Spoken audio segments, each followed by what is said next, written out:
Bismillahirrahmanirrahim. Assalamualaikum warahmatullahi wabarakatuh. Alhamdulillahirabbil alamin. Assalatu wassalamu ala asrofil anbiya'i wal mursalin wa ala alihi washabihi ajmain amma ba'd.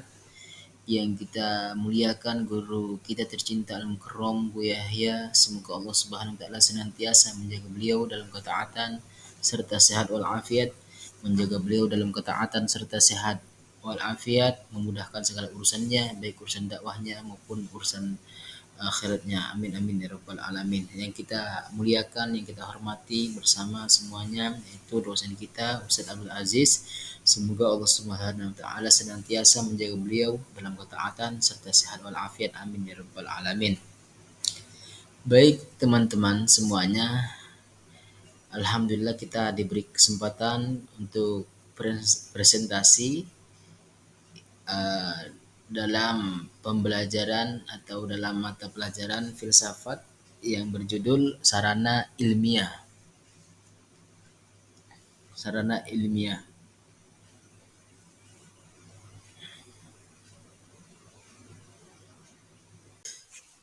Baik teman-teman, kita lanjut. Sarana ilmiah dalam ilmu filsafat dapat meliputkan berbagai metode dan pendekatan untuk mempelajari dan menganalisis masalah filosofis. Beberapa sarana ilmiah yang umum digunakan dalam ilmu filsafat yaitu meliputi yang pertama, metode analisis. Filsafat sering menggunakan metode analisis untuk memecahkan masalah filosofis. Metode ini melibatkan dekonstruksi dan penelitian yang cermat terhadap argumen-argumen dan konsep-konsep yang digunakan dalam ilmu filsafat. Analisis logika dan linguistik digunakan untuk menganalisis argumen-argumen dan memastikan kejelasan dan konsisten konsep. Jadi ketika misalnya lagi debat itu, nah kita main logika, kita mengelogikakan apa yang disampaikan oleh orang tersebut, argumennya seperti apa, itu bisa diterima apa tidak dengan akal seperti itu. Nah, kita lanjut ke poin nomor 2. Diskusi dan debat. Diskusi dan debat merupakan sarana penting dalam ilmu filsafat. Filsuf seringkali bertukar gagasan dan berdebat untuk menguji dan mempertahankan argumen mereka. Diskusi dan debat melibatkan penilaian kritis, pengajuan pertanyaan, dan penjelasan argumen secara rinci melalui dialog dan debat ini. Filsuf berusaha mencapai pemahaman yang lebih baik tentang masalah filosofis yang sedang mereka hadapi, seperti itu. Kita lanjut ke poin nomor 3, yaitu penelitian filosofis. Penelitian filosofis melibatkan pembacaan kritis dan penelusuran literatur filosofis yang relevan untuk menghadapi dan menyusun argumen filosofis. Ini melibatkan pemeriksaan dan analisis karya-karya filosofis termasuk buku, artikel, jurnal, dan tulisan filosofis lainnya. Penelitian filosofis sering melibatkan penyusunan kritis atas argumen-argumen yang ada dan pengembangan argumen baru berdasarkan pemahaman dan penelitian yang dilakukan. Seperti itu. Poin yang nomor 3. Baik teman-teman, kita lanjut ke nomor 4. Poin keempat, penulisan dan publikasi. Salah satu sarana utama dalam ilmu filsafat adalah penulisan dan publikasi karya ilmiah. Jadi mereka berkarya, ya. Sarananya itu salah satunya penulisan publikasi, seperti penulisan karya-karya, ya. Filsafat sering menulis artikel, nah seperti artikel di sini disebutkan makalah, terus dan lain sebagainya, atau buku ya untuk menyampaikan gagasan dan argumen mereka kepada komunitas filsafat yang lebih luas. Jadi untuk menyampaikan komunitas mereka yang mempelajari ilmu filsafat biar lebih mudah, biar lebih gampang dan sebagainya, mereka membuat artikel, buku, terus membuat makalah, itu semuanya untuk memberikan kepada komunitas filsafat mereka yang lebih luas. Penulisan ilmiah dalam filsafat memerlukan kejelasan konseptual. Jadi perlu jelas di situ untuk pembuatannya. Jangan enggak sembarangan ya seperti itu. Terus argumen yang kuat. Jadi argumen yang kuat yang tidak gampang untuk dipatahkan dan menggunakan sumber-sumber yang sumber-sumber relevan. Nah, jadi sumber-sumber tersebut ya emang bagus, tidak sembarang ngambil sumber, bukan seperti kita yang ada tugas terus kita ngetik di situ di Google, setelah itu langsung kita ambil. Enggak, kita teliti dulu. Kalau di sini emang benar-benar diteliti sumber-sumbernya yang emang di situ relevan seperti itu. Publikasi karya ini memungkinkan filsuf berbagai pemikiran mereka dengan orang lain, menerima umpan balik dan terlibat dalam dialog ilmiah. Seperti itu, teman-teman. Nomor 4, poin keempat. Nah, kita masuk pembahasan poin nomor 5. Peer review. Peer review adalah proses penilaian oleh pakar sejawat dalam ilmu filsafat. Yang tadi kita bahas penulisan dan publikasi, di sini aturan daripada penulisan dan publikasi seperti itu. Kita baca dulu.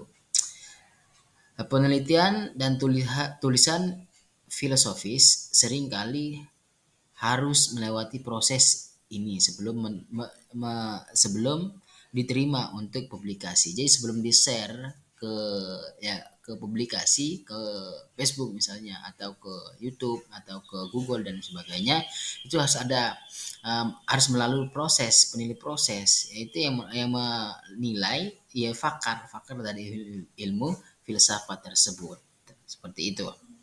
Dalam peer review, rekan-rekan sejawat membaca dan menilai kualitas. Jadi kualitas yang dibawa, yang dipaparkan, yang dijelaskan oleh makalah atau artikel dan sebagainya itu dilihat dulu. Ya, kualitasnya seperti apa. Ini kualitasnya pas, bagus atau tidak seperti itu. Jangan sembarangan bahas yang tentang ilmu filsafat, tetapi bahas yang ilmu yang lainnya. Nah, itu kan nggak berkualitas namanya seperti itu dan lain sebagainya. Ya, contoh-contoh yang lainnya. Terus keasliannya juga itu perlu dilihat. Jadi kalau kita mengambil penelitian orang lain itu harus dipastikan emang itu penelitiannya, jangan sampai kita mengambil kata profesor ini kan tetapi ini bukan asli, palsu, pemalsuan dan lain sebagainya. Ya Nabi aja sabdanya banyak dipalsukan oleh orang-orang yang tidak bertanggung jawab, apalagi yang lainnya seperti itu. Nah, lanjut. Terus dan kekuatan argumen dalam tulisan filosofis. Jadi argumennya juga harus kuat di situ. Jadi tidak gampang untuk dipatahkan oleh orang lain di luar sana. Jadi ketika kita memaparkan, menjelaskan argumen-argumen yang sudah kita masukkan ke dalam makalah kita atau artikel kita, itu harus kuat, ada hujannya, ada dan lain sebagainya seperti itulah. Intinya hujah lah, tidak gampang dipatahkan. Ya, masuk ke logika dan akal juga menerima seperti itu. Peer review membantu menjaga standar, kualitas dan integritas dalam ilmu filsafat. Jadi peer review ini untuk menjaga standar, kualitas dan integritas dalam ilmu filsafat. Ya menjaga jangan sampai terjadi kesalahan, penurunan dalam ilmu filsafat. Jadi peer review ini menjaga seperti itu. Jangan sampai terjadi ketidakbaikan ya. Nah, seperti itu. Nah, alhamdulillah teman-teman yang sudah kita paparkan metode-metode dalam ilmiah filsafat ya. Alhamdulillah sudah kita sebutkan dari nomor 1 sampai nomor 5. Sekarang ini catatan daripada yang sudah kita bahas. Itu penting untuk dicatat bahwa sarana ilmiah ya dalam ilmu filsafat dapat bervariasi tergantung pada subdisiplin atau aliran filsafat yang sedang diteliti. Jadi enggak tergantung dari yang kita paparkan ini teman-teman. Jadi banyak ya bervariasi, banyak pendapat-pendapat yang lainnya berkenaan dengan sarana ilmiah dalam ilmu filsafat. Seperti itu teman-teman semuanya. Tergantung daripada kita mencari atau meneliti dalam ilmu filsafat seperti itu. Ya, banyak banyak bervariasi.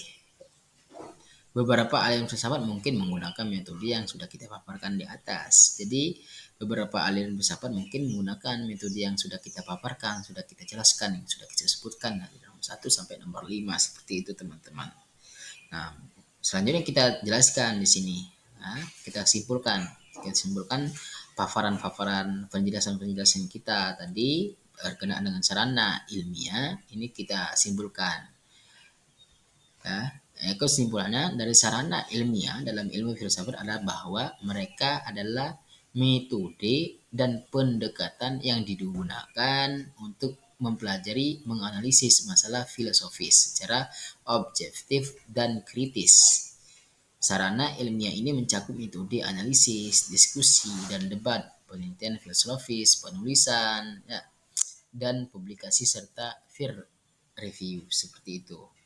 Dengan menggunakan sarana ilmiah ini, filsuf berusaha untuk memahami secara mendalam konsep-konsep filosofis, konsep-konsepnya, menguji dan mempertahankan argumen-argumennya, jadi menguji dan mempertahankan argumen-argumennya, ada hujah, ya.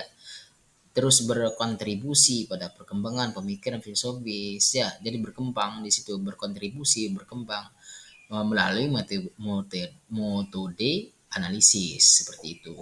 Mereka memecahkan argumen-argumen kompleks menjadi elemen-elemen yang lebih kecil dan memeriksa kejelasan dan konsistensinya seperti itu. Jadi menjaga elemen-elemen kejelasan seperti itu. Diskusi dan debat dibantu dalam menguji dan mengembangkan argumen-argumen melalui pertukaran gagasan dengan rekan sejawat. Jadi tukar argumen lah seperti itu.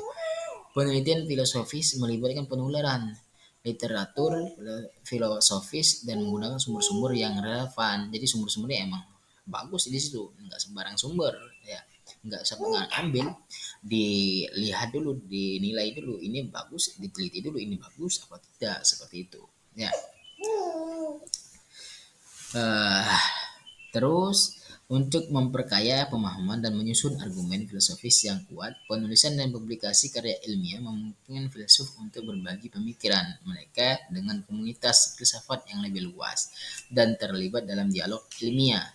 Terakhir, peer review memastikan bahwa kualitas dan kekuatan argumen dalam tulisan filosofis tetap terjaga melalui evaluasi dan fakar sejarawan fakar sejarawan seperti itu. Jadi ya yang sudah kita sebutkan di studi review memastikan bahwa kualitas dan kekuatan argumen dalam tulisan seperti artikel, makalah, ya jurnal dan sebagainya itu emang kuat di situ. Dan emang kuat, emang bagus, ya. Apa yang dimaksudkan bahan-bahan penalaran dan lain sebagainya itu emang pas untuk dimasukkan seperti itu. Itu dinilai daripada fakar sejawat, ya. Nanti dievaluasi, oh ini enggak pas, oh ini kurang ini, oh ini, nah seperti itu. Nanti ada dari evaluasi tersebut seperti itu. Dengan menggunakan sarana ilmiah ini, filsafat menjadi sebuah disiplin ilmiah yang sistematis dan objektif. Filsuf berusaha mencapai pemahaman yang lebih baik tentang masalah-masalah filosofis melalui penelitian, pemikiran kritis, dan pertukaran gagasan dengan sesama filsuf seperti itu. Nah, sekian, terima kasih teman-teman sudah dikasih kesempatan, ya, kepada dosen kita sangat bersyukur karena sudah dikasih tugas ini Ustadz untuk melatih daripada pembicaraan kita dan sebagainya. Lebih kurang kita mohon maaf. Nah, kita akhiri. Sekian, terima kasih. Assalamualaikum warahmatullahi wabarakatuh. Syukran katsir.